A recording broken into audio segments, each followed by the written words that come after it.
వెనకకి వచ్చి నేను లాస్ట్లో నిలబడ్డా సార్. లాస్ట్లోకి వచ్చి ఏంట్రా బొట్టు పెట్టుకున్నావు అన్నాడు సార్. బొట్టు పెట్టుకున్నాను కానీ నాకు అర్థం కాక సార్ ఐ డింట్ అండర్స్టూడ్ అన్నా సార్. అంతే మెడల్ ఇంకా 5-6 షాట్లు కొట్టిండు సార్.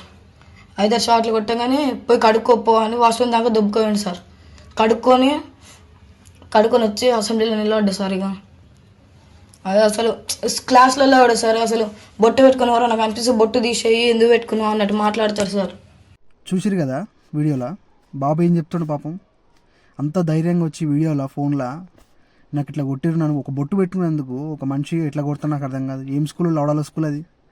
అట్లా బొట్టు పెట్టినప్పుడు కొట్టిరు అనుకో ఏమన్నా తెలుసా, నవ్వు నేను బొట్టు పెడితే మీ అమ్మనే చేసిందా మరి మీ అక్క అని అనాలే.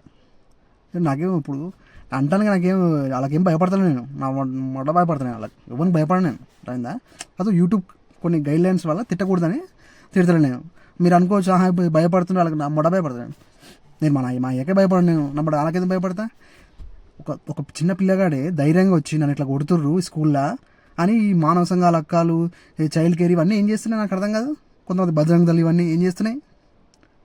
అన్నిట్లో వేలు పెట్టాలి, ఒక దాంట్లో పెట్టి సైలెంట్ కూడా కాదు, అందరిని అడగాలి.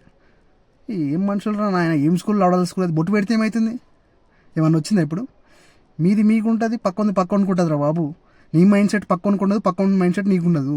ఏం చిల్లర కలుతారా నాకు అర్థం కాదు. ఏసు ప్రభు బిడ్డలు ఫాల్తులు అని చూడట్లారా. అందరి మతాలు అందరి కులాలు వేరే వేరే రా బాబు. ఎవరు దాన్ని గౌరవించాలి. కానీ బొట్టు పెట్టినది పాపం పిల్లల్ని కొట్టడం తప్పు కదా. ఫాల్తులు అని చూడగల మోడల్ స్కూల్ మడ్డగుడు